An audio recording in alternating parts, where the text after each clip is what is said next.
How to make your Chrome browser more faster.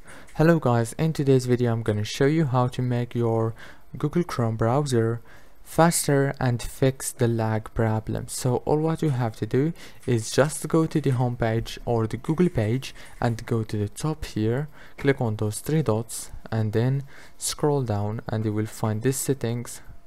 Now click on system and make sure to disable this option and this option, and then all what you have to do is now go to the privacy and security, click on site settings, scroll down, go to JavaScript and click on don't allow, and then go back and click on images, and if you want you can click also here on don't allow.